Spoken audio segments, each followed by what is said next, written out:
4, 3, 2, 1, 0.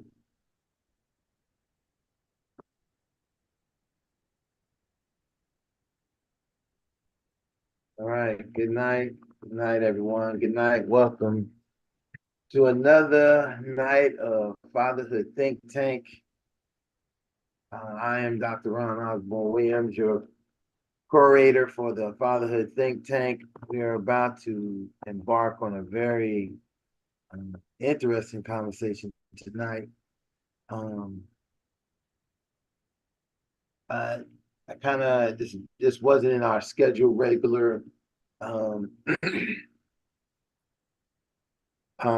titles and shows. I kind of just added it because I just the day I got a call from someone speaking to me a little bit about some issues in relation to what it means for us to be men and fathers. And I said, well, let me go to the source. Let me go to where the source can kind of answer that question and we can kind of come to that conclusion. So we're going to introduce the dads and fathers who will be participating here tonight. Every father here, welcome to, please share who you are and how many children you have. And then we're going to get right into our conversation and discuss our topic. Again, like, share, subscribe, and welcome to Fatherhood Think Tank.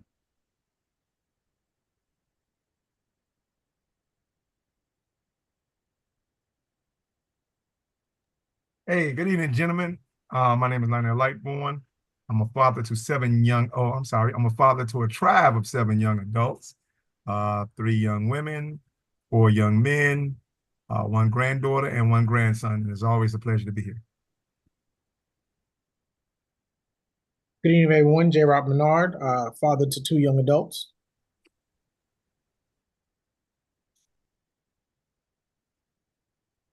Good evening, fathers.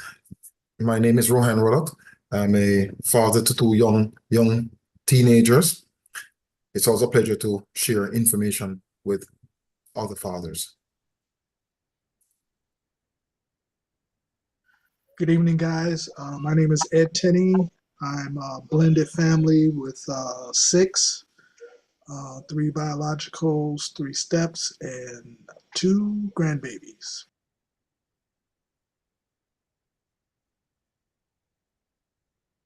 Good evening, everyone. Donald Jones, a father of 3, 1 adult daughter and 2 teenagers.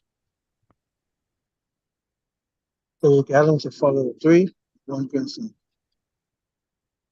Rod Melvin, father of 1.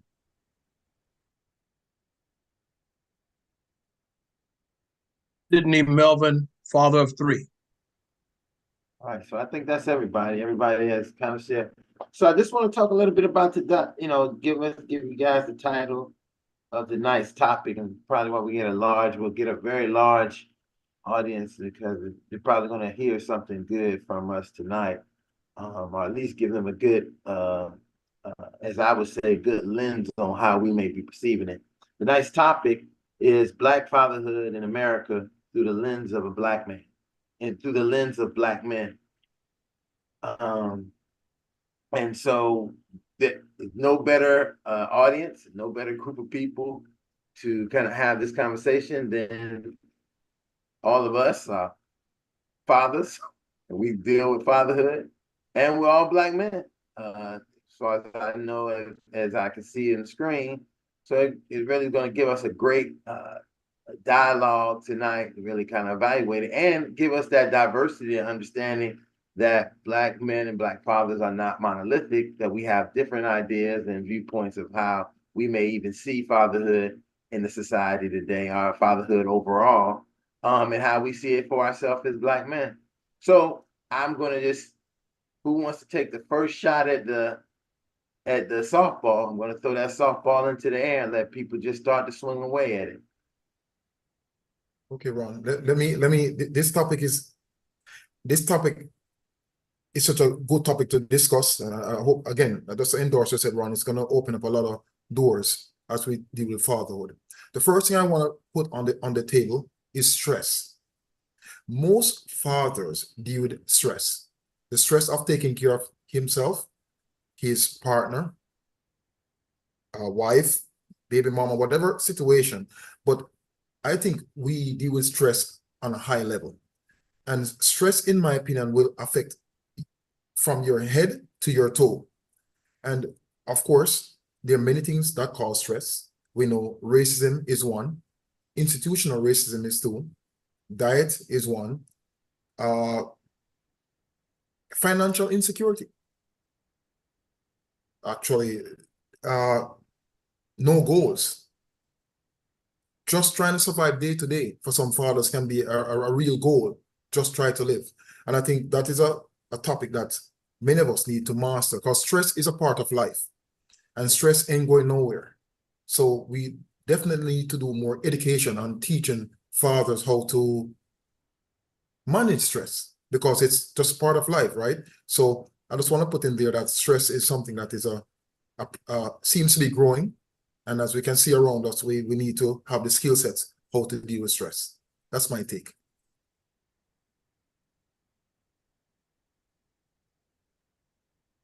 Thanks, Ron. Repeat that topic again, Ron.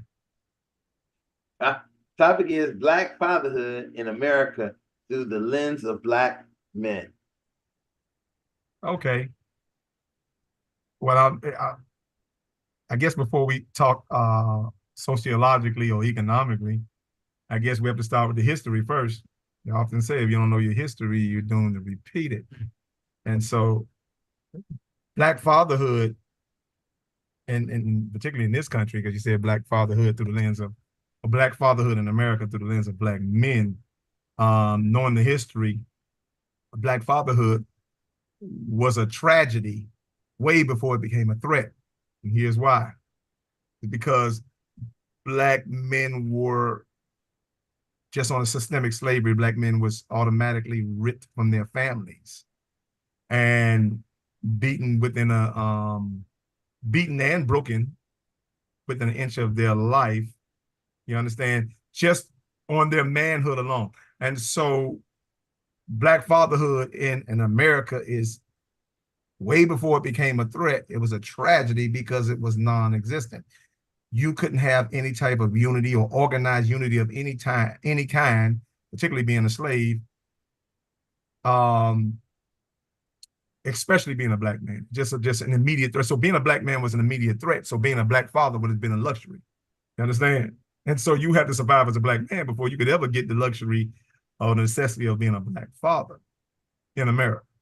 And so it's a very painful history, but a very true one at that. And so as it pertains to the psychological ramifications of that and the systemic occupations that's going on right now against Black men who happen to be fathers. You understand? You got to understand that Black men who happen to be fathers, then you still, and I'm glad we're living in the mental health era right now, still have to understand the psychological ramifications of 400 years of slavery on the heels of 60 years of civil rights liberation. And so you're still trying to put 60 years of tragedy, but yeah, 60 years of quote unquote recovery up against, again, 300 to 400 years worth of slavery.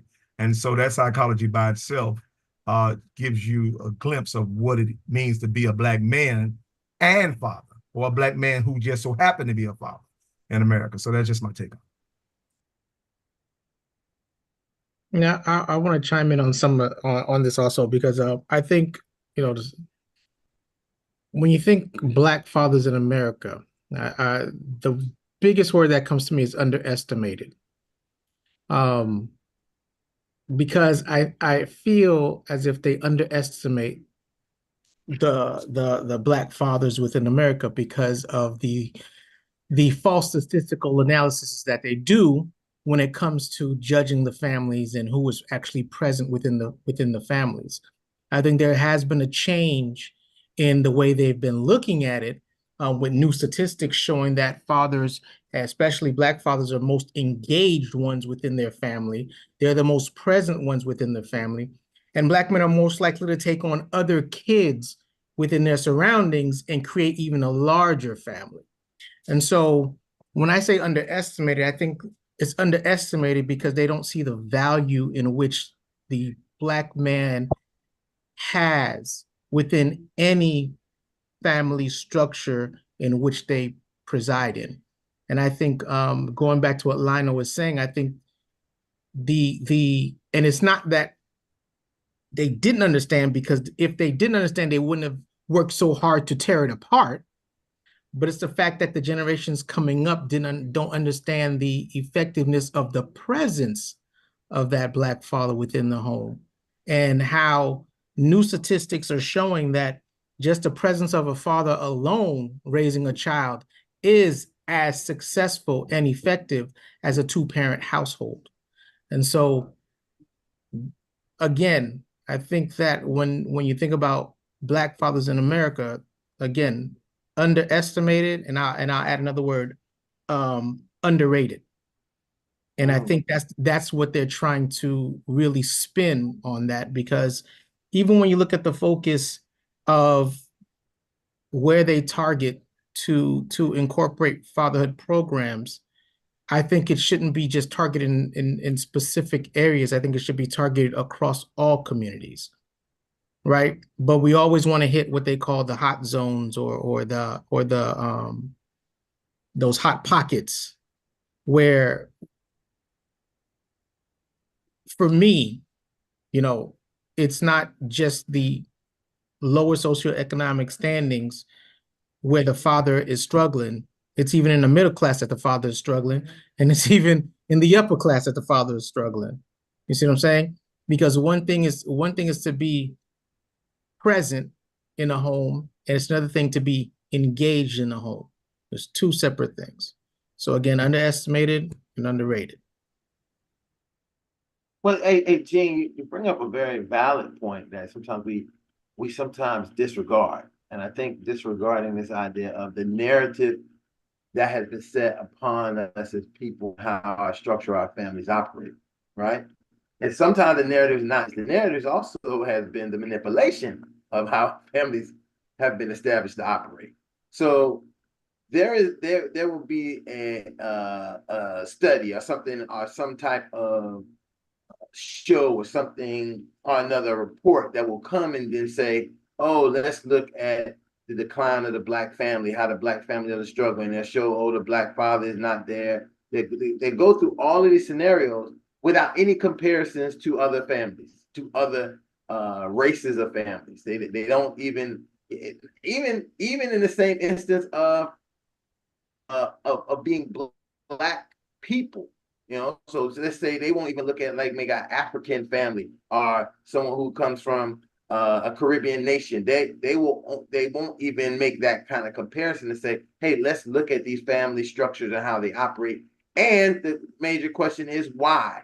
They almost make most of it a innate thing that as people constructively, as men, we don't want to be involved with our family. We don't know how to be, and at no time put in some of the restraints that is put against not just the fathers, but against the family. Because I want to be very clear with this. This issue is not just a father issue; it's a family issue. Because when we people will say, I got to advocate for the father, I got to advocate for the mom, the children, but overall, it's the whole family that really survives. And when they suffer, it's the family that suffers. If the father's not there, that family suffers. I don't care what anybody says. If the mom is not there, the family suffers. If they don't have children, then they just have a couple who can't really, in my point, say, hey, we have this family, because they can easily say, oh, we're individuals and we don't have to sacrifice for nobody. I'm not going to sacrifice for you. You're not going to sacrifice me. But when you have those children, you have to say, hey, we have to sacrifice something. So we have to really sometimes look at not who we're battling against. We're battling against a construction of what is told to us to be and how to be and what we be and how often that we fall into it, even when it's a time that we get frustrated in our relationship. We'll say, see, he doesn't know how to be a father. But the question is, what do we understand a father to be, and how are we comparing that? What is the standard that we're using, and who's giving us that standard? And that's where a lot of times the problem arises in this idea of what, as men in a, you know, as I think, as a black man in America, we kind of see is, what is the standard that is telling me that I have to do to be a man, a black man? And a lot of times, as Lightborn said, I can't even begin to think about being the standard of being a man, a father, because my standard of being a man can't even be met. Not based on based on me and what I do, it's based on some of the factors that are put in my way to stop me from getting to that level.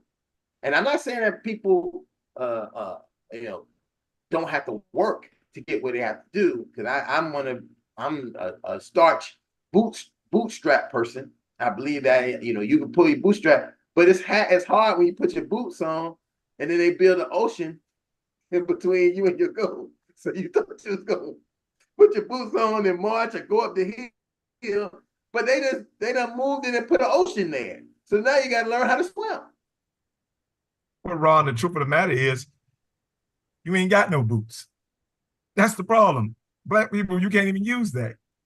Everybody else got boots. Your reparation was your boots. You didn't get no boots. So I mean, telling you to pull up by your bootstrap, you could might pull a nail off, pull some skin off, but that's about it, because they never gave you no boots. Matter of fact, they never gave you the boots they owed you. You understand? With all the countless wars we found fought in this country to better this country, people are to better us. I'm like, no, to better this country. You understand? The fact that black men, and particularly black people, but at the expense of black men being our ancestors, we've earned the right to be the moral conscience of this country. You understand? So to say that you're a moral standard, you understand, within a moral history, you understand, you in the position to learn morality. You understand, from a particular, and here it is, we're in the position to actually teach morality, and here we are trying to learn it. Learn it from what?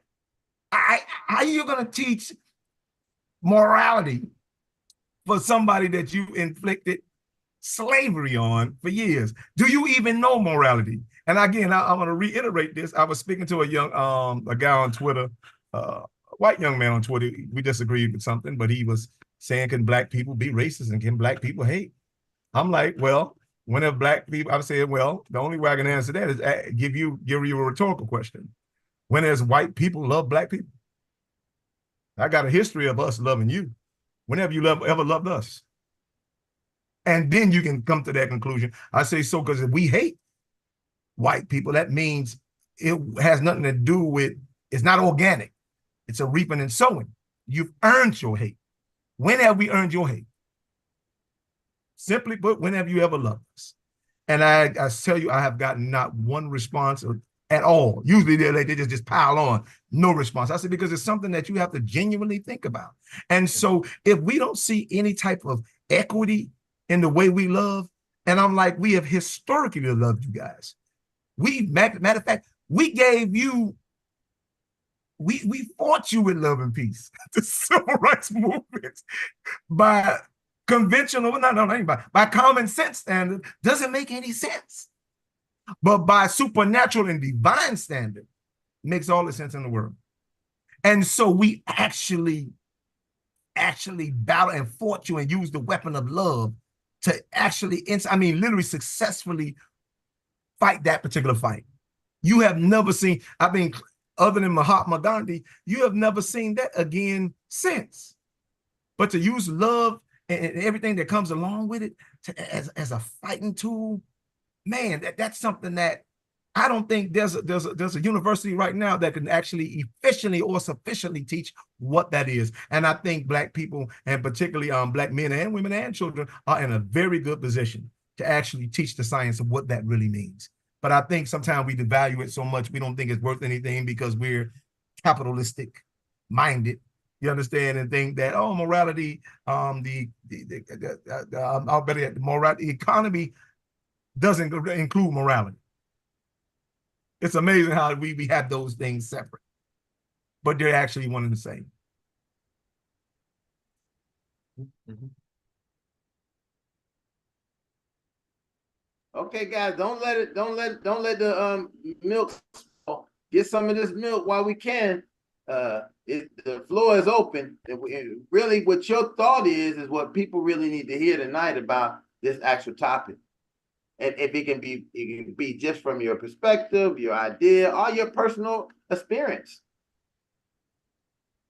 Well, I'm going to add one. As a health advocate, I think we're behind maybe the 8 ball. There's a lot of things that need to be addressed with the system and the way how we are looked upon. Most of us carry some of the heaviest weight in this country. We do, many of us work hard. I'm not saying other groups don't, but I see wars going on. I see people, Congress questioning people. I see people at colleges protesting. But it seems like some would say the minority, we're just here. You know, it's like we care about people, but we need to care about ourselves. We need to care about, not if Congress is talking about other countries, they need to talk about us too, about the problems here. They're coming with laws to ban homelessness. When you ban homelessness, how many African American men and women are homeless? And of course, maybe Caucasians. Those are they fixing the problem, or are they saying, guess what? I don't want to see you at the bus stop when I'm going home from work. We have some serious issues that need to be dealt with. Most of those people who are at the bus stop, yes, they're homeless. Yes, they may be on drugs. They may have mental issues, but what is the plan here? We're spending millions of dollars in other areas, but we're telling people who are homeless, hey, we're going to arrest you. So the ones who have the power, if you're going to care for one, care for all, because that's what makes a country great. The law should benefit everyone. And a lot of things are happening as we speak that is, I believe, is against us in more ways than one. And a lot of things need to be changed, or we need to vote for those who care about everyone's peace and the ability to grow and to be healthy and be an asset to the society. I just want to put that in there.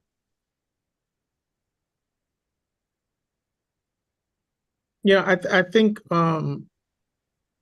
when you okay, so I'm just gonna touch base on what Rohan was saying, because I feel like that's a completely different area to look at, right? And I'm gonna tell you why. And it's not that it doesn't fit with what we're saying today, but the way I look at it in Rohan's perspective, right? So for me, when you start to think about us, it's not really, I feel like our generation is already up here. It's about reaching the next generation behind us to help to foster them, to start to foster the change that needs to be done.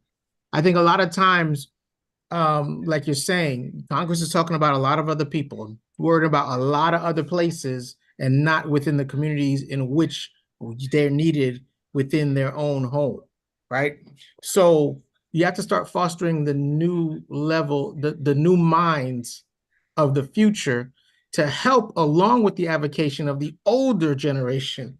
Because one thing that we have to do is remember, our fight may, in many ways, we may never see the fruits of our labor. It's going to be the children who see the fruits of the labor. But if you get them working on it and more mindful earlier, they'll get to see their fruits in their lifetime. Make sense? So I think what it is not just shaping ourselves to sit there in front of Congress, it's educating our kids to understand how the government works and where they can implant themselves. Because again, unless we start putting mindful people in there who have the benefits of the people at heart, it's going to be a very hard road even for them, because we're fighting a fight. We're fighting a fight right now as a Black man not to be erased. So imagine the next generation. What is it they're gonna be fighting for? We're trying not to be erased. Therefore, now they're gonna be trying to be recognized. Because once you erase, now you got to start recognizing. Because again, they're taking a lot of us, a lot of our culture, a lot of what happened in this country out of the books. And that's what they're using to promote the next level and the next generation of people. So now we're fighting eradication. They're going to have to fight recognition. And so there's going to be two separate fights. So you have to start educating now. And I understand your point, Rohan, and I hope I'm not just, babbling, but that is what exactly I feel when you say what you say It's about reaching the next generation so that they don't have to fight being recognized.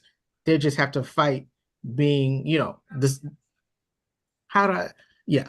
Equity is one of those things that's always going to be very difficult to to explain, because with every generation that comes up that doesn't live what we lived, they're looking at a different type of equity to fight for, right? Whereas, let's just say back in the 50s, they were looking for housing, right? So our generation could be like, but yeah, but black people you can buy a house. I don't understand what the problem is. The next generation is going to be like, I don't understand. There was a black president, and the next generation. So you see, what happens with every generation is their equity fight is going to be different, but you have to remind them of the fight that you had prior to, so the struggle remains. Because if you start to get relaxed, that's when you start to lose. Well, Gene, you're one of the things that you're saying is so important when we talk about our lens as of fatherhood and what do we do. I think about my own experience with my own father. When I was young, I didn't have the opportunity for him to be able to share the knowledge he's sharing with me now. You're right. So now he shares knowledge with me now in a way that is so empowering. So much of me being able to have a time capsule to go forward to know what things I really should have been, should be focusing on. So that tells to us as fathers, and I tell my father all the time, I wish you would have been able to tell me this early in life, earlier. That comes back to us as the men that we are and the fathers we are, to go and be very proactive in what we're sharing in the time we're spending with our kids and what we're doing when we're spending that time. If we're not really spending that essential time teaching them our values, our morals, the plans for their future. I know a lot of times we get caught up on finance, like economics, generational wealth, but it doesn't matter what generational wealth you have if your children don't have any of the morals or characters that you want them to have, that you give them all that generational wealth with. You can set them up great, but if you haven't did anything else to fulfill their, to really put in their mind about what they should be thinking about, they'll give listen, we know there's a generation of people right now who's selling Big Mama's house when they should not. That was the generational wealth, and they're selling it. They're giving it away, and then talking about they want to get generational wealth. Yo, your generational wealth is Big Mama's house. It is that house. It is the property, but you kind of no one has told them the value of it. And I know there's some people down P. Ryan, Florida City, people I know personally who have land down in their area. And some of them have sold it, but a lot of them said their family has made rules that they cannot ever sell it, no matter what happens. That's all they have to maintain and keep, right? And the purpose of that is so they continue to have some land, and that is the moral that you stand on. No matter how much money you offer me, you're not going to get our land. Because our land is the one thing that if anything has to happen and something go wrong, we can put a fence around it and put all our people on the land and tell you, if you come on there, it's going to be pop, and shots. These are the kind of things that we are somehow, fathers are missing to be able to share with our children. And sometimes we're sharing a lot, but I think sometimes we're missing the key parts of things for our children to be able to advance beyond the kind of war that's the kind of undercover war that may be the undercover war that is going on in our country right now for us as people, that we're not advancing our kids to be prepared for. Well, Ron, it's interesting to say that, because what happened is, I don't, believe it or not, I don't fault the fathers or the families for not understanding the importance of it, because they were never taught the importance of it. One. Secondly, I feel as if there's so many, what do you call that? How do you say it? Those distractions, right? You're given so many distractions of where you should, where people tell you should be versus where you have to be. And I think that's a distinction. You have to, at some point, get, like you said, own something, own an asset, right? Generational wealth.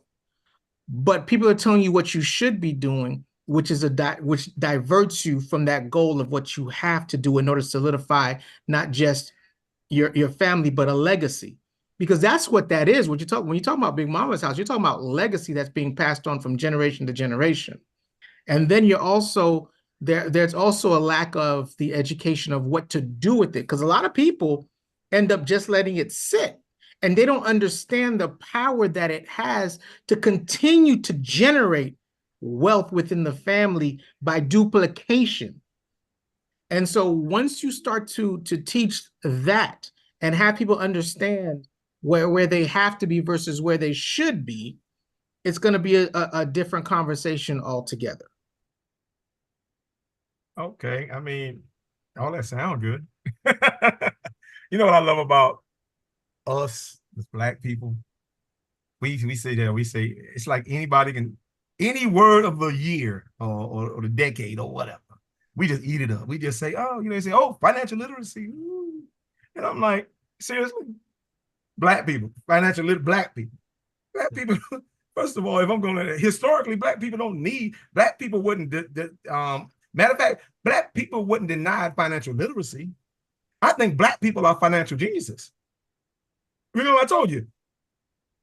Whoever control the narrative, control the nation. Mm-hmm. And so if you keep letting them feed you your disadvantaged narrative and you don't know the truth about yourself or your history or your people or anything, I mean, if you don't know the truth about yourself, you can't represent nobody else anyway. And so when I hear this financial literacy thing, I'm like, what are you talking about? Black people? Financial literacy? That don't make no sense what you're saying. It will never make no sense what you're saying. Black people don't have a financial literacy problem. We have a financial accessibility problem. You understand? We weren't denied financial literacy. As a matter of fact, being denied financial literacy is what made, or better yet, being denied financial accessibility is what made Black people financial geniuses. You created nothing, created something from nothing. Where is that argument? Matter of fact, that's not even an argument. That's a fact. The fact that you didn't receive no reparation. You created a civilization with no reparations, and you think you need financial literacy. And nobody ain't pushed back and challenged them on that. And then when they explain to you what financial literacy is, it sounds more like financial accessibility, because the study said you weren't denied financial literacy, you were denied financial accessibility. But somehow we let them sell that to us as, oh, we lack financial literacy. I'm like, so we created making $1 out of 15 cents, and we need financial literacy. Black people, you should be teaching financial literacy. Your mom raised you and our people raised us from nothing, and we need financial literacy. Who's going to teach us? You understand? And so you understand what other cultures, and particularly white cultures, see as what they call it, what's the terminology they're using now? Wealth, whatever. What do they call it? What that terminology you just used? Well, generational wealth? Generational wealth, right. Generational wealth, yeah, that there. We wouldn't, generational, that's crap. That's garbage. You understand? We were more concerned about generational well-being. Right. That's us, because our relationships was always our greatest resource. That's your history. The problem is you're trying to define your history by somebody else's history. Right. It's not your history. So I'm like, if you don't know what your history, you push back on them and take your foot and push it as far as you can up them if you need to, and know who you are. You're not going to tell me to sell me that crap. And then I'm like, wait a minute. You don't get to compare yourself. What you talking? How you compare? You compare your history with my history. First of all, that's an insult within itself. Again, the rapist can't compare himself to the people they raped and saying, oh, well, I'm doing pretty well. Why are you not doing well? And we sitting there and fall for those, like, oh, yeah, you know what? Yeah, I should be doing better. I'm like, seriously? I'm trying to figure out, where do you get that Jedi mind trick from?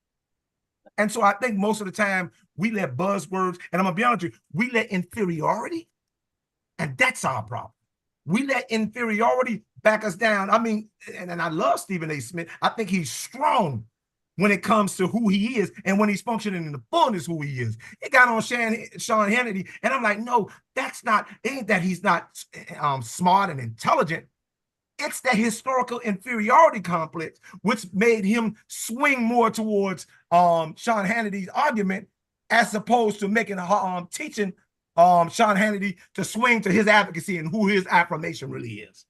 And so as a result, I'm going to be honest with you, and I think all of us suffer from it. Historically, we suffer from it because we tend to prep up and get more politically correct when white people come around.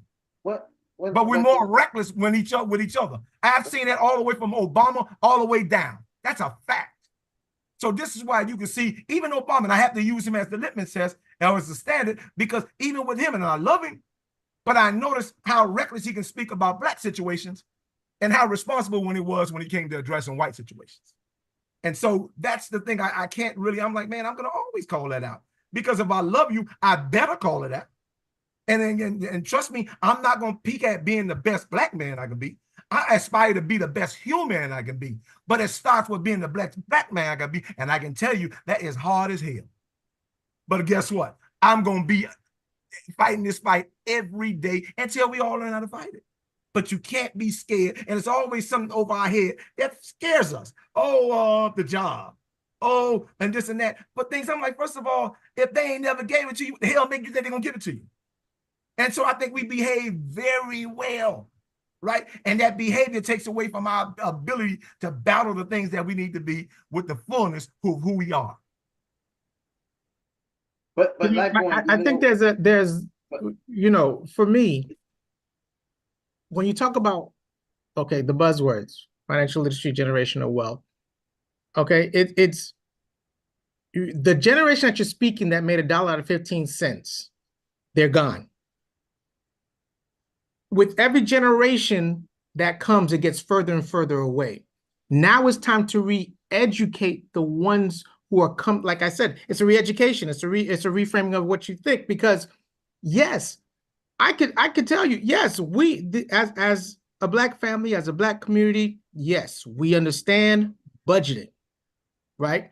But if you give the average person $100,000, how many of them are going to walk out making something out of that $100,000?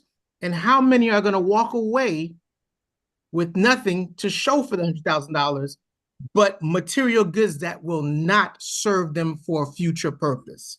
And that's what it's all about. When I talk about understanding generational wealth, understanding money, I'm not telling you just go get, I'm telling you, understand how money works. Understand the power of what it does and how it can benefit you and the family and your community. That's where the education comes in.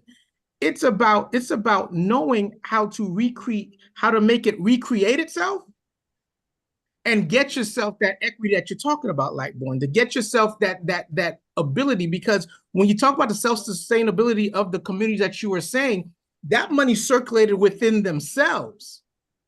And so once you start to understand that the money was circulating within themselves and they built themselves up, that is what the communities are lacking. And that's where the education needs to come in at, is the self-sustainability of a community. And that's what needs to be taught.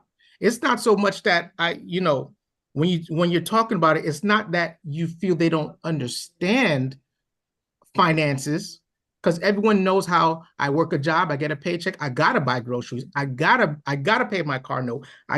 Yes, we know how to manage the money, but do we know how to make the money multiply itself? And that's where the education needs to come in at. Well, I'm going to speak completely different, but I want to speak to Lightborn's statement that it is being said, but we're not really acknowledging what happened. This idea of why we have this cognitive dissonance when it comes to how we deal with each other versus others. And I'll just say the white man, probably more than anything, is because absolutely, Lightborn is absolutely correct. We came from dust. You came from not even having a pot to piss in, right? So, because history is poor people used to have a pot and they peed in the pot and sold the pot to get money. Most black people initially, the slave population, I'm not talking about the free black men, because they had some money, had some idea, but the free Southern slaves enslaved people didn't even have a pot to piss in. And from the point that they started, they were able to establish, to build towns and cities with money that circulated, right? And people will say, oh, how did they do that? Well, they did it because you have the skill to survive. But the issue about survival is, what happened to most of those places? What happened to those cities? What happened to those communities? People seen that they were surviving, and they begin to change their survival by killing. And so now we don't want to acknowledge sometimes, and we don't even share with our children, the block of this idea that we have a hidden, unexpressed trauma about saying that we are adequate, are equal, or that we're good at things, because we have this unconscious fear that it's gonna cause us to not survive. And so we'll kill each other all day because we don't think that it won't unsurvive us. But the same person do the same thing who don't look like us, will bow down and bow our heads. And that is conditioned. That is conditioned. That's conditioned on the trauma that we have experienced in this country. And you'll see, listen, I'm gonna give you a permit. I remember the time that I worked with 3 populations of people: Africans, Haitians, and Blacks. The Haitians and Blacks was always ready to rebel, always ready to fight. And we was in the Blacks in that area that I was with, always, we don't want to cause no problem. I'm trying to keep my job. Well, you don't understand, blah, blah, blah. And the other population of Black people was like, I don't care. You're not gonna do that to me. That's not gonna happen. We don't get them. And that was, I realized at some point, is that is the trauma that Black Americans who were terrorized during Jim Crow, the Black codes, during the massacres on communities, when they begin to develop and self-sustain themselves, that was drenched down into some of us. And now we act like it don't exist. We pretend like it's something else. But it is that same trauma that we haven't been healed from, that we never were giving our reparations. We were never giving apology for the things that was done. Somebody could be killed. Somebody could be killed in 1911. Could have been killed for not doing anything. His house could be burned down, and no apology, no nothing. Actually, he'll be blamed for it, and his wife might have to pay the city for the burning of their house. It's that kind of trauma, and no justice ever for it, has an effect on us as people. So as fathers, we have to find a way to acknowledge that trauma and be able to share that with our kids who somehow have removed themselves from the idea of any trauma like that at all. The last time we see any semblance of them recognizing that kind of trauma was when George Floyd happened, because they had no other distraction other than the idea of the trauma that happened. Because George Floyd was not the first I can't breathe. And that was my problem with George Floyd issue. He was not the first I can't breathe. Eric Gardner was the first I can't breathe. But I can't even know who Eric Gardner is, because the main constructionist didn't say that was the person we need to worry about. And matter of fact, made it almost isolated that he wasn't you. You're different. You're not him. You're different from him. And that's not true. You can be him at any moment in this country. And if you don't tell your children, if we don't share that, listen, we are the most resourceful individuals in this hemisphere. And I'm talking about Black Americans, the descendants of slaves, are the most resourceful because we established everything for this country to even exist. And I would never, and you can't push me back on that ever. You can't show me anything otherwise, because if we weren't here and we wasn't the people to establish everything, this country wouldn't be what it was. No matter how much people pushed or made it whatever. They wouldn't even have the capital to even survive without using just that trauma alone, to know that this country was founded, was created, became the most wealthiest place based on the backs of the people who had to work for free, who weren't even considered human beings. But Ron, and just talking about just getting back to the confines of being a Black father and through the lens of Black fatherhood, let me just make it where we can all understand this. Whether you like it or not, as a Black father, the fact that something exists that's called the talk, you understand? Let me just simplify the talk for you, because they're saying within our culture, we got to have the talk with our boys. And so here it is. We're raising our children to be the best human being that they can be. But we have to teach them a level of caution, but inferiority. We call it caution or safety, but it's still a level of inferiority, even though we don't want to call it that, but it is that. And so we still saying, oh, you know, as a son, as a black man in this country, you can't move the same as white people. And guess what? Now, this is what we don't want to say. Well, you know what? Even as a black man in the country, I say, because to say I can't move the same is to say I can't grow the same. And if you're saying I can't grow the same, you're saying I can't succeed the same. And even at my best self, right? I'm still a second-class citizen of them. So even my best self is a lesser them. You understand? And so at some point, our freedom, I think we have our freedom, but we might be free in our nuances, but we haven't freed our narrative one bit. Right. And I'm gonna tell you what the real problem is. It took me a while, but my educated brothers and sisters, and I love them, you know, I got common sense, but I love my educated brothers and sisters. But it dawned on me, I said, I know what the problem is. Know what the problem is now. I finally, it took me a while, got it. You cannot conquer something that you covet. That's the problem. You are too afraid to conquer something that you covet. And you don't value that thing so much and their achievement so much that you don't devalue yourself, so you will never be great. And so now God got to search greatness in the dust, in the dirt, in the ghetto. That's why I keep popping up. That's why you keep seeing the Jay-Z's and stuff like that, because God, and it's so symbolic. Why even when Jesus walked this earth himself, he had a priesthood that was here for thousands of years, and Jesus came and chose none of them. And that's exactly what's happening in black culture. I hate to know that you're going to school and you're scared of you revalue the education you got over the revelation that you are. And so you will never give God a chance to work in you because you're too busy working for generational wealth that's against you. And that's just the reality of it. I love my people, but to be on everybody's side, you have to be on nobody's side at the same damn time. And that's unfortunate. And it makes me very rowdy, and it takes me completely out of myself. I would like to be funny and a comedian or some stuff like that. I wish I had that calling. Anyway, that's just me.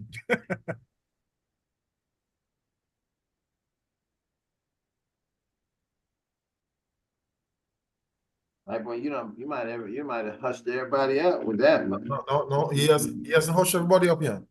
And how passionate he is about it, you know that it is coming from a true place.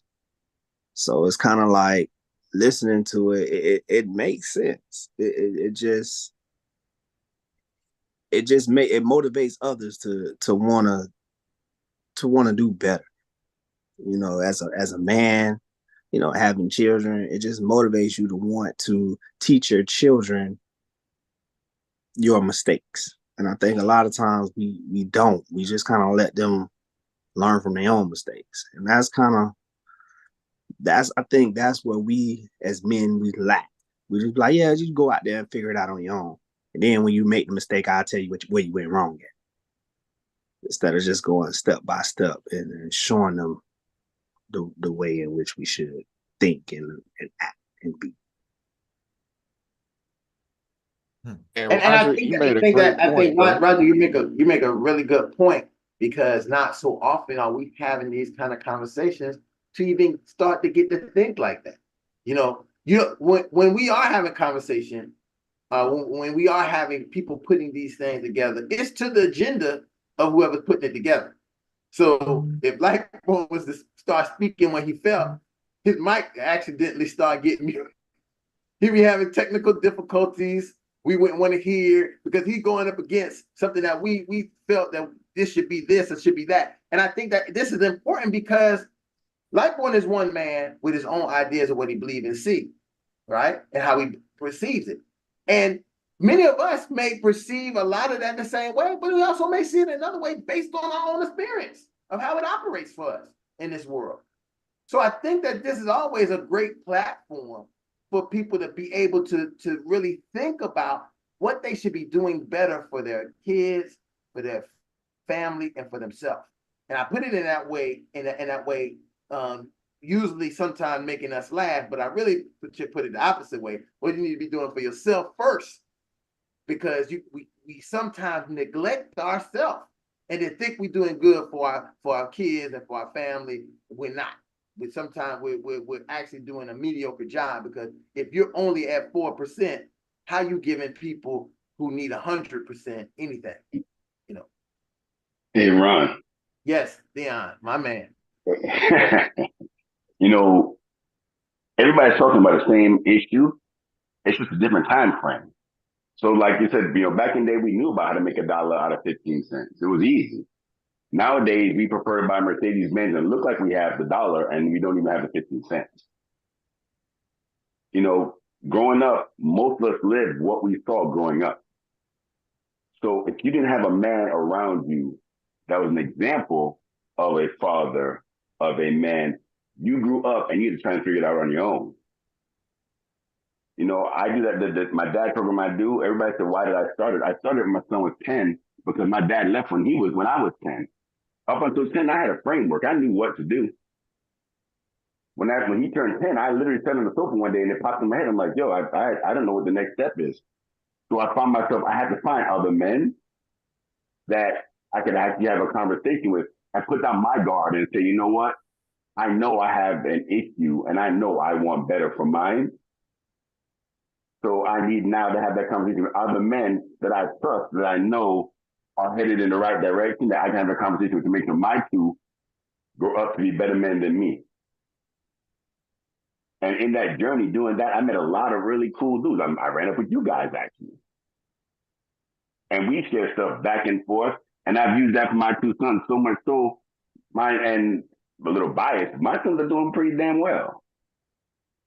You know, and that's just because, like, with them, I tell them, like, listen, you're going to have daddy issues, because everybody does.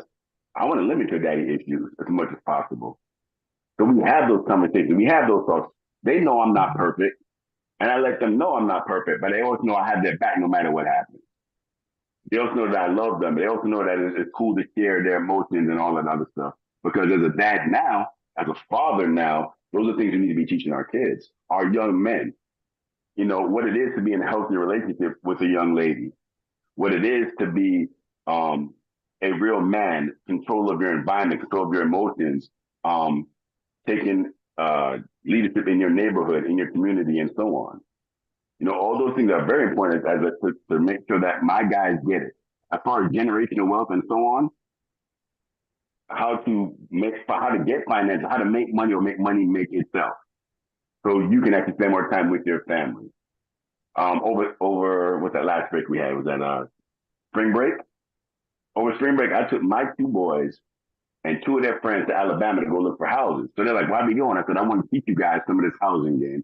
So at 16, 15, and 17, you guys will see and can start this now instead of waiting until you're 35 when I started, or 25, whatever it is when I started. I want to get you guys ahead of the game.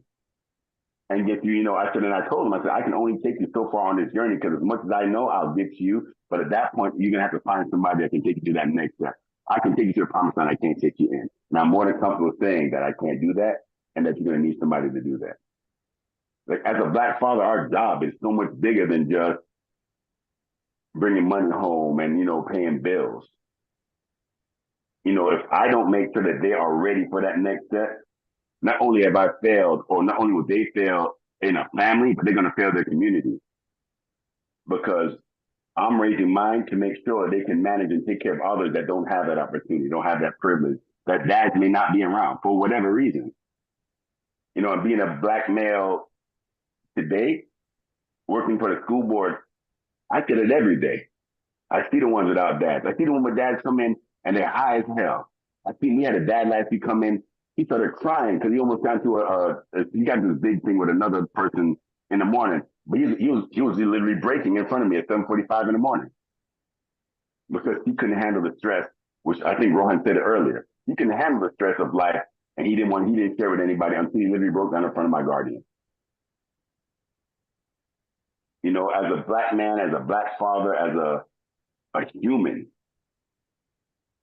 I think we need to be, I think what we're doing here and just what we do outside of here, like every day, you're out next to me, people are watching us every day. People are waiting for us to slip, but other people are waiting for us to show up and be present and ask a question and say, hey, how you doing? Because like as a Black father, a good one, you're also in charge of your family, but like I said before, your community and your environment. Hey, Theon, you said something in your comments there, and you said my sons are gonna grow up with daddy issues, right? Mm-hmm. And you know, I like to always try to change these narratives because I know that some people may say daddy issues is something negative, right? And how about it can be something positive? Because my viewpoint of me and my sons is any daddy issues they're gonna grow up with are gonna be all the empowerment, the teaching, the knowledge that you gave them, and now that changes this negative, initial negative comment. Oh, I got daddy issues. Well, daddy issues is not negative because I know how to operate, and my daddy taught me how to become the kind of man and to be the kind of father that he was to us. Because one of the big parts of this is that we are not perfect people, but we have to acknowledge that we're not perfect people to work better, to be a better person. When a lot of people think that they don't do anything wrong and they're doing a lot of things wrong. So I say for parents overall, parents pretend like I'm a great parent, I do everything right. That's impossible. And I'm sure Robert will agree with me that many parents that we see that we're involved with, they believe that, oh, I'm doing everything right. I'm doing I'm the great parent. The other parent's not good. And that's not true. It can't be. We have to fail. There's no playbook on how to be a good parent. So we have to be making mistakes to actually be better. What we did with our first kid, we are better when we get our second and third kid. But if you say that I'm good all the way across the board and another parent's not good, now you are falling yourself into a place of failure because there is no perfect parenthood. Just like fatherhood as well. Huh? Also, each kid is different as well. So you may be great with number one, but number two is going to give you another run for your money because they're different individuals. A quick one, guys. Who carries the kids? The mom or the father? Who carries the kids? What you mean? How are you carrying the kids, Ron? I've been carrying mine for like 16 and a half years. He only 17. Right, but so we carry the kids and we teach them, but we carry kids on our body and we give it to the lady to birth the child, right? We need a woman to birth the child, correct? And that's it. But see, Ron, you're taking you're what I think this is what we have to get out of this. We say it very often, right? Right. But sometimes that's not the case. Sometimes ain't no woman to birth no child. Sometimes the mother might have passed in childbirth. Maybe the mother is not there. Right. But let's talk about now. We know we have a high rate of preemies. Babies are being born the size of a shoe. Babies are being born in many scenarios. And as a father, we have to be there from the get-go. There are many fathers, and I'm going to call them out, that are not there. They plant the seed and our child, and they either disappear or whichever scenario the child came, and these mothers are dying. They're dying from housing issue, lack of education, high blood pressure, all kind of different illnesses. But the fathers, some of us need to step up. Some of us fathers need to be there. Yeah, I don't like her. She ain't the best. Nah, I didn't want to try. We need to step up as fathers because there are many scenarios, Ron, where these mothers are struggling single mothers in apartments struggling to take care of that baby, that preemie baby, to bring that baby to life. We know moms are having babies late. We know there are many scenarios that are changing as we speak. Yeah. So and just to let you guys know, this is good news, right? Child support, all of us who have had children already pretty much crossed the bridge. But those who are going to cross the bridge, child support has been modified. Are you guys aware of that? Meaning that if the child support, Ron, I'm going to go there. If that baby is born, listen, Ron, I'm not going to let you through this foolishness. And I'm not saying, I'm just saying because there's a study that showed us that Black fathers, Yes. when the new child was born, it was 100% engaged with the mom, and they was there when the baby was born. They signed birth certificates. They did all these things, and then somewhere in there, something occurred that the father did all of a sudden just popped off the face of the earth. And guess what?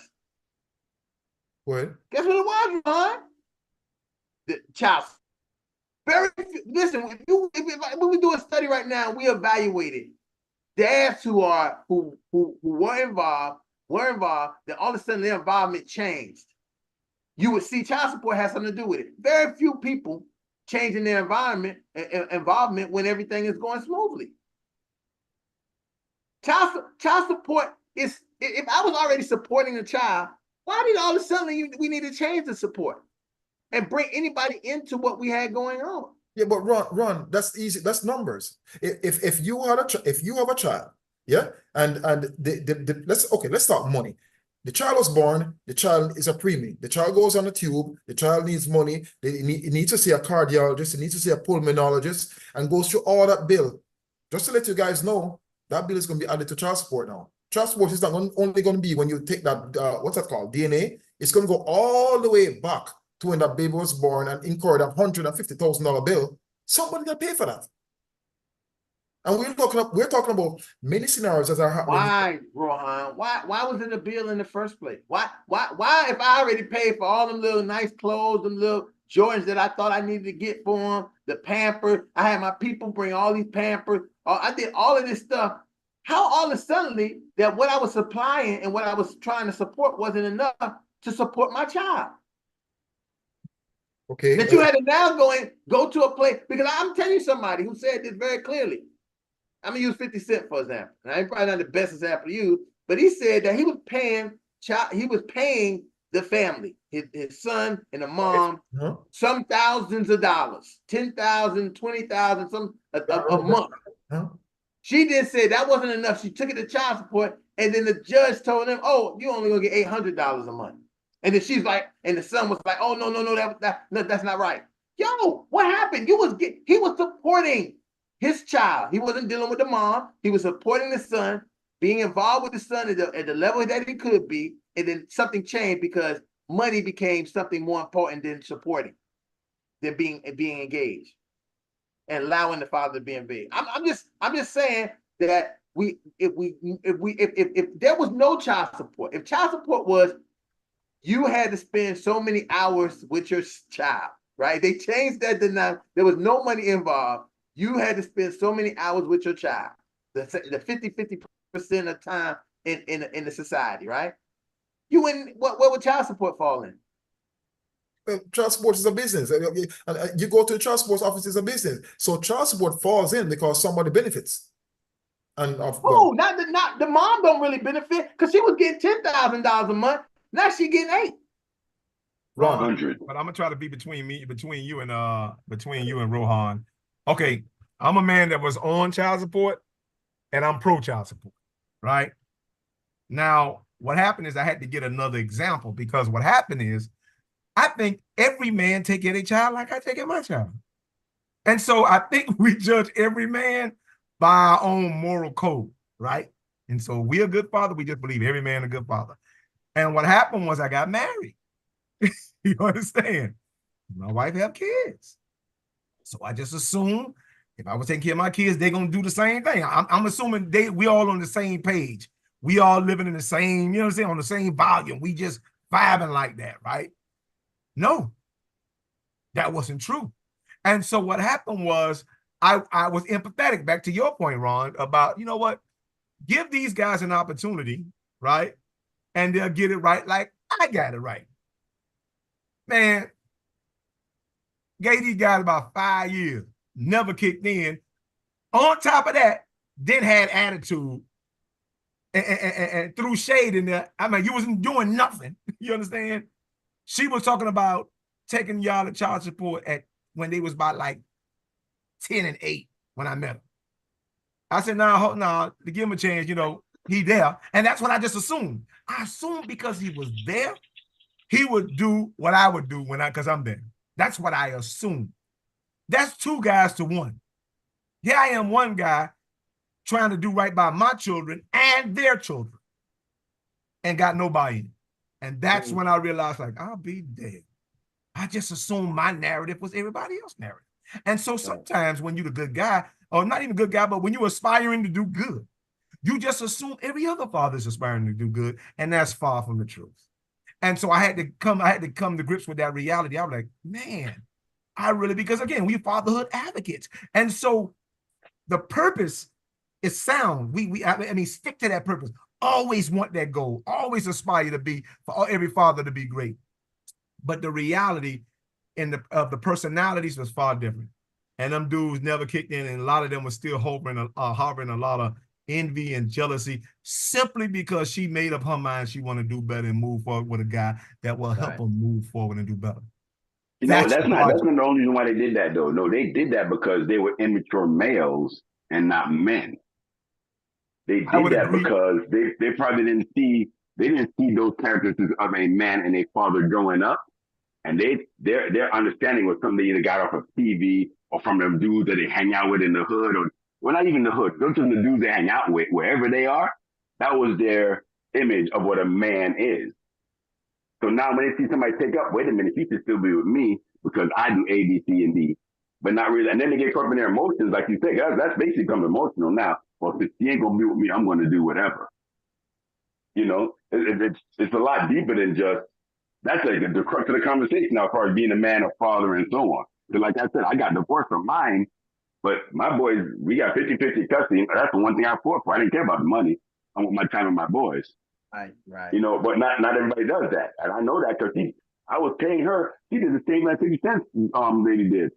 You want to put me on top for it? I'm giving you $1,100 a month. You want to put me on top for it? It went down to 600. Yeah. And right. And Theon, and I want to get to the people in the chat who got comments. But Theon, you make the point that you even make about that overall is if I can have my time, it doesn't matter what the money is. But what ends up happening sometimes, the focus becomes so much about maybe not the money, but just the idea that someone can serve you something and do something, because sometimes, and this is what we have. Burnt Skillet says that bills in California will take care of by Medicaid. That Rohan, that was your comment. Fathers go on child support when moms apply for welfare. And we know that's a fact. That's not fiction. That's a fact. The second that they apply for any services outside of your services, you then going on welfare. That's why families, fathers and mothers who work together, usually can be homeless, living in the parking lot of Walmart and not get any civil service, any services from the community or from the government. But if the mom goes down to the place, they'll say, okay, we're gonna keep that bill. When we find the dad, we're gonna put the money on him. She also said, Burn Skillet says, it is also the choice of how long you stay on and when you get off of child support. Because parents have that, if the mother applied for child support, she can determine getting off or getting on and staying on the child support. So they go down there and get on, they can get off at any time they want to. The problem, what happens for a lot of us on child support is when we have the arrears, the arrears are no longer with the mom, the arrears is with the state. So then you say, can you help me? The problem with that is they can go say that there's arrears and doesn't have to be arrears. Right. Mine said there were arrears. Right. Here's the great question, the great point that Bert Skillet said. Parents refuse to work together. That's what I believe. That's what I believe in my situation. I believe in many situations I find. You just kind of cannot work together. And that's messed up because we was able to find a way to put the thing in a donut together. So how can we find a way to work to put these kids together? We have to find a way to work that out. Because emotions get in the way. My dad took care of me with no welfare, never sold drugs, and still on the job today. He was on before I was born. It's a choice on both mom and dad. They also say great topic, guys. Child support and welfare, yes. So I just want to make sure we get the people who are watching us on YouTube and honor them and let them know they can ask questions. Ron, let them know. Let them know it's gonna cost now from the baby from inception. It's not going to be from the DNA. It's going to go all the way back to the first medical bill, the hospital bill, the cardiologist. Just to let you guys know that the law has changed, at least in Florida. Now, one thing I don't want to do is because Lightborn made a comment, and I wanted to comment on that before it got too far away, right? Because Lightborn said he was doing what he had to do, and he just assumed that everybody else was going to do what they had to do in his situation. And I want it to be known that there's such a smaller population of fathers who aren't doing what they're supposed to do versus the fathers who are actually doing what they are supposed to be doing, right? And if you look at it, statistics would say that the fathers on here, one of us should be what they considered a deadbeat dad, but none of us are. So that goes right there to show you that the statistics and where they're polling is not really a good generalization. It's just enough of a generalization to demonize, again, the Black father, right? Because they're the ones who you feel are not involved. They're the ones who feel aren't doing what they have to do. When on average, it's such a small population of fathers. 98% of fathers are engaged, who live in the home are engaged with their families. That's 2% of fathers who aren't doing what they're supposed to be doing, and they're living in the home, right? 36% of fathers who are not living in the home still are actively engaged in the father's child, in the child's life. I'm sorry. So you got 36% that are engaged who have who are restricted on how much time they get to spend with the child. So you see that the numbers are there with the active and engaged fathers. So when you start to, I just want people to take away the fact that we're talking about a smaller population when we talk about the fathers who aren't doing right and the ones who actually need to be reached, right? And I think that the ones who need to be supported are the ones who are continuously doing what they have to do, because again, you do fall into what you guys are saying when it comes to child support, where moms sometimes don't get it, that you get more out of the father when you guys are working together than when you're fighting each other. And I'm going to say that on the other side too, fathers need to understand that like Lionel likes to say, you need to finesse so you can get to be able to see your child, right? And be able to do what you need to do in order to be in that child's life and be a support system, because it's one thing to go at each other all the time, but the only person who really suffers in any of this is the kids. That is the one true fact, that when you guys go at each other, it's not the you guys who are suffering, it's the kids that are suffering. So you guys don't have to like each other. All you have to do is get along enough to raise that child properly. Hey, now, before I say something, I'm going to just shoot it to Ed and Sydney, because Sydney, you look like you got a lot on your mind. And Ed, you guys, because I don't want to overtalk, you guys have something to add to this conversation, please add it, because, man, it could be something that really soothe our souls right now. And then I'll come after you guys.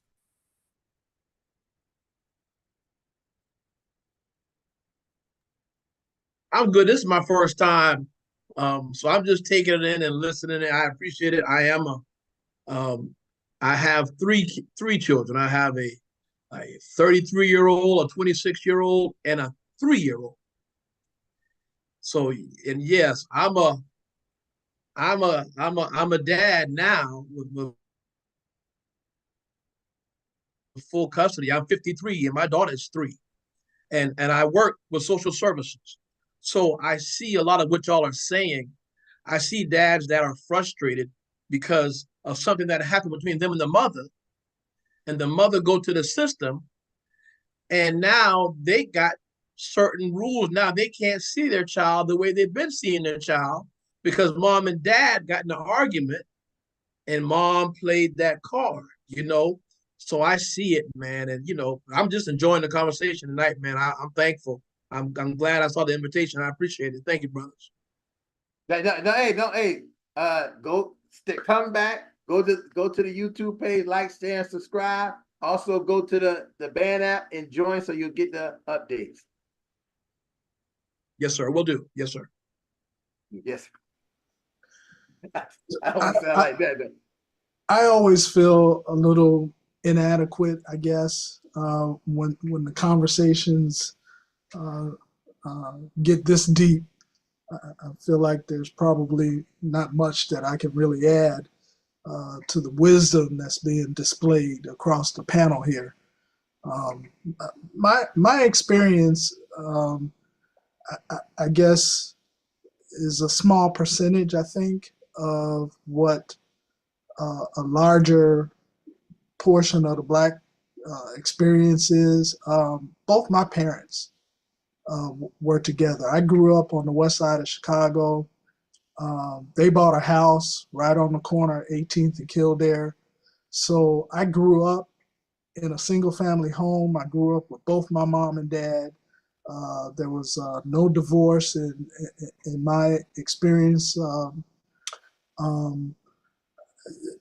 I guess my insecurities is just, as far as manhood in general, is that, my dad was there, but he wasn't an input dad. There wasn't a lot of input from him. He was the quiet guy in the corner, and there was no, I guess, dadly wisdom that I was gleaning from him every day. So I was blessed in that the church that I grew up in had, I would consider mentors, Black men, mentors that I could emulate. So my whole perspective about being a Black man maybe a little different than others, simply because I don't have a sob sad story about my parents being divorced or my mom being beat on by my dad or anything like that. They loved each other. They took care of me and my sister. Man, I consider myself extremely blessed in comparison to some, of the experiences of other gentlemen here. My perspective on being a Black man is, I'm just grateful that there were other Black men who were married to their wives that I could look into, glean wisdom from, and it kind of helped shaped me as far as how I wanted to be as a husband, how I wanted to be as a father. I guess the only thing that kind of took me by surprise as a father with my biological children is the fight of the culture that some of the negative aspects of our Black culture. There was a point where my son was in the preteens, in 8th grade or something like that, where his circle of influence, his friends were all they were single moms. They were being raised by single moms. And he wanted to identify so much with their circumstances that he confessed to me when he was in college that, yo, Dad, when I was young, I literally wished I hadn't had a father just so I could fit in with all of my peers who were being raised by their single parents. It didn't hurt me, but it just shocked the hell out of me because I had no control over who his friends were. And, I couldn't make all of his friends, be married under marital circumstances. And that was my battle, battling the negative aspects of our culture where these kids are growing up without dads, and the influence and impact that they had on my kids just being around them. And that's kind of like my experience. I still feel. Ed, I don't understand. You know what I hate? This is what I hate about this. This is what I'm glad you did that, Lightborn. I'm glad you jumped in and made that happen. Because here's Ed saying, I really ain't got too much to share. But what you shared is what really more people need to hear is that there is a diversity in this idea of a conversation that we're having. This idea that we do have a large majority of Black families who have mothers and fathers growing up, and the great example that you give is that example your son told you about, saying that I wish she wasn't there so I could fit in with the single parent kids.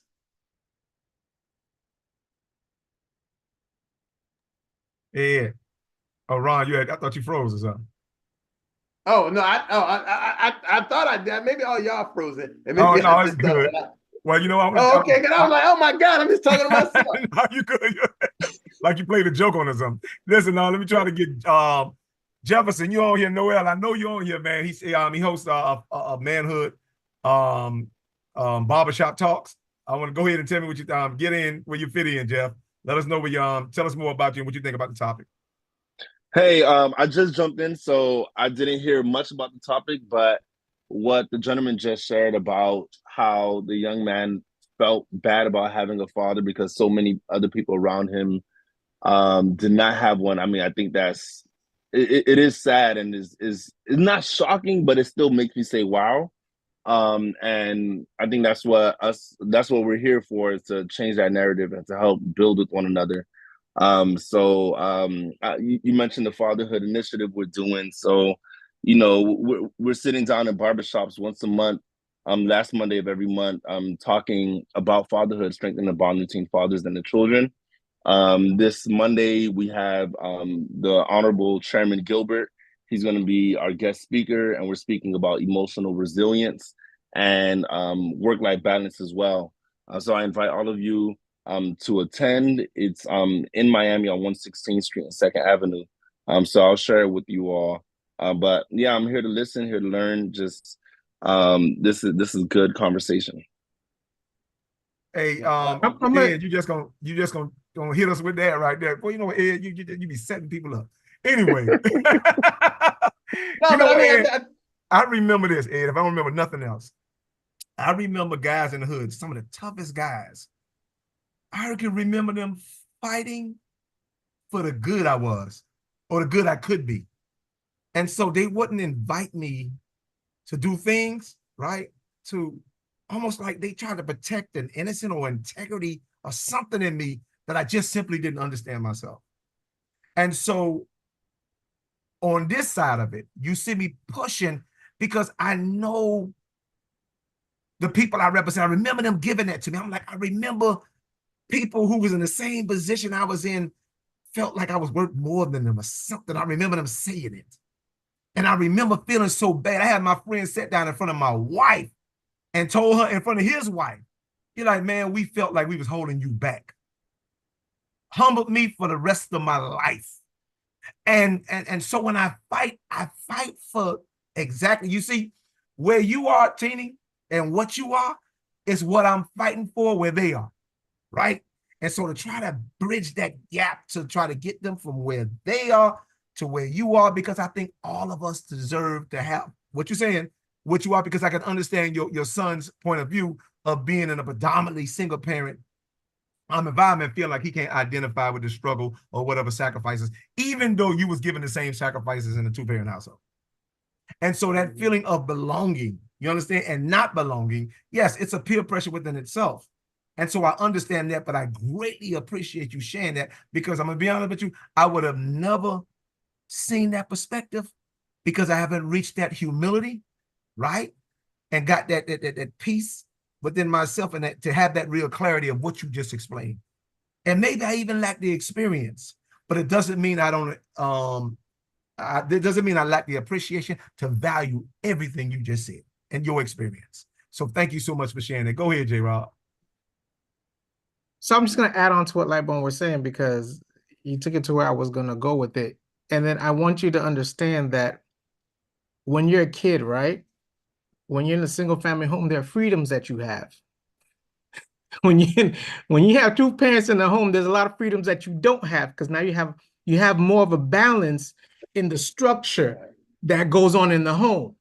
So you have to understand that sometimes when you're looking at, and I grew up with that same, I had both parents in the home growing up, and I had friends who had, were in a single family home with the mom.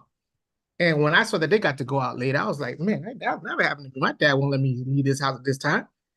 But because they were in a single family home, there was a lot of stuff that they did. Why? Because the mom wasn't there. And when mom's not there, you have a lot more freedom to move in, out. You can maneuver. No one knew, especially in the time that we were growing up without cell phones.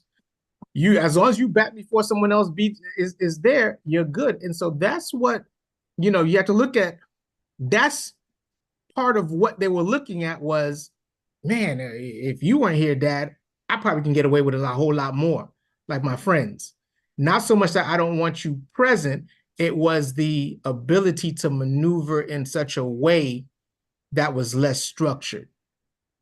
And then who doesn't want that? You see what I'm saying? So that's the one thing that I take away from your story was because you were there was extra structure, which gave them, and I trust me when I say, they may have said it then, but I know when they look back, they're like, man, if you weren't around, I don't know where I would be. And that's what you're looking at now.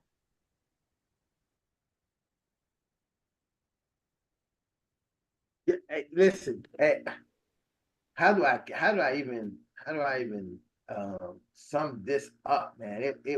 Listen, the circle that we have got to as we come almost close to the time, and if it wasn't, and you would sit there and say, I'm just gonna let you guys talk. But I think you brought up a whole other topic that people really need to think about. And I think that topic is the environment that our children are in, where that is, and who we are in that environment. Because I see the completely different environment where single parents try to do better and put their kids in environments like schools where they have 2-parent homes and those things, and those children also begin to feel insecure because they're not the minority. They're the minority, not the majority. And I think in your case you're talking about, Ed, your son was kind of like a minority among the majority of single parent homes. And you see, and so kids want to be conformance. They want to conform. Like, listen, I can tell you right now the outfit that if somebody told me, hey, there's some kids down here in front of your house, I can, sitting in my house right now, I know what outfits they got on because they're gonna have the same outfits on that every other in the neighborhood have on. They all do the same thing. So it's a funny dynamic that is, when we think about kids' development, how they operate, conformity and trying to be with peers and be like peers is something they really want to be with. And so that happens on both ends, single parent homes, 2-parent homes, in their environment, whatever the majority population is, they want to follow that narrative. So I think that was really, all I can say, it was really great that we was able to hear that. And for people who out there who need to be liking, sharing, subscribing, and joining and hanging the bell when Fatherhood Think Tank comes on, so they can be a part of these kind of conversations and listen to the kind of things we're saying every Tuesday night. And if you come over on Wednesday night to have the Fatherhood Think Tank Fathers Only meeting, that's also great too. But these are the kind of things where, and I'm glad Lightborn did it in the way he did it, to say, hey, Sydney, Ed, what are you guys saying before I jump in there? Because that is important to get everybody on to have a voice on what we're talking about. Because even though our voices all are different, those other voices have more information to add to people's resources. Excuse me, Ron, I got one more thing before we leave. Dion said something earlier, and I knew I wouldn't let this go.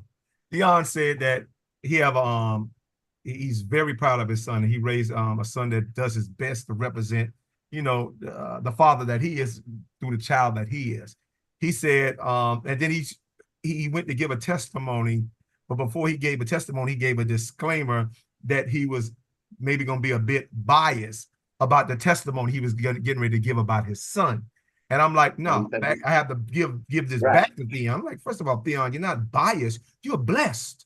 Yeah. You understand? And anytime that you bless Theon, especially for doing the right thing, Never be bashful about doing the right thing you sowed in your son. Man, you earned that.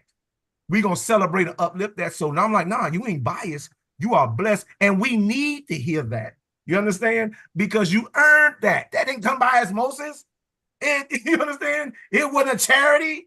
That was sacrifice. It was opportunity that you gave. So I'm gonna go ahead and say I disagree with you saying I was biased. I'm like, nah, you're not biased. But I will agree with you that you're blessed, and never be shy about the accomplishments, especially the good accomplishments that your son learned. And guess what? He put into practice to be the young man he is. I appreciate it. I was gonna say, listen, that light boy took the same words out of my mouth because I don't want to, and we do this often, and it sets to a narrative that we're a fluke of the stuff that we do, and we're not a fluke. You work very hard with your sons, and I know that. I know that based on the man that you are, the experience I've seen you working with your sons. It's not a fluke. It is a strategic plan that you're doing because you want, like the idea, we want better for our legacy, and for our legacy to be better than us. That's what everybody in the world wants. There's nobody saying, I want my kids to be crap, can't do nothing, this and that. But I think that it's also our nature sometimes to not become that arrogant Negro. See, this is where this is where I come to. Sometimes the natural fear we have to be the arrogant Negro, because we know what happened to the arrogant Negroes in our society. They was on a tree, and all of their property was given to somebody else, like it wasn't even there, that they worked hard for. And that sometimes becomes very hard for us, but we have to work through that. And what we do, the best way to work it through is give it to our children to let them know, like you said, forget the goddamn talk, know your rights, and let people know that they're not going to do, because we live in a different time. The time is still there, the trauma is still there, but we are growing every day into a different time. That even some of the white boys that would have attacked you with them will stand there and say, hey, that's not right. And you ain't gonna do that to my friend Johnny. See, so that's in a different place that we started to live in. And we have to really teach our kids to do that. Because I know it's a fear, but the fear is of being less than in this society when we're not. We're a lot of times we're greater than, but we kind of stifle ourselves because we fear of that arrogance that Theon kind of said. Let me not sound too good. Don't let me sound too good as a dad. I do too many good things. Somebody gonna say, "Oh, no, you're not. I know the time that you was drinking Hennessy at the club." What I got to do with me being a good dad? But that that's how like good. People that only mean he like good quality liquor. What's wrong with that? Go ahead, Ron, and go ahead and wrap it up.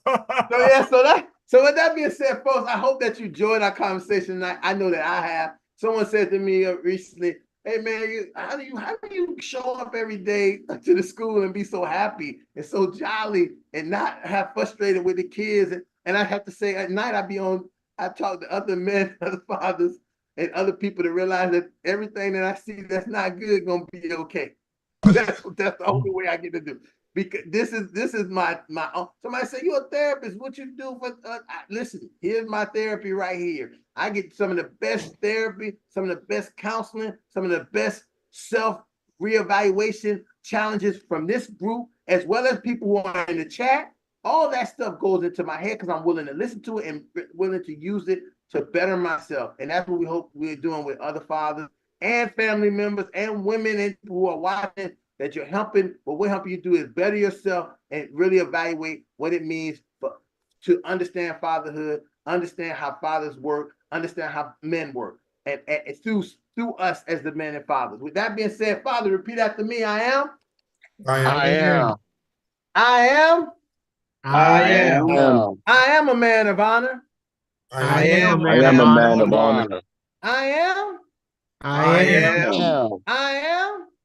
I am. I am a man of courage. I am a man of courage. I am. I am.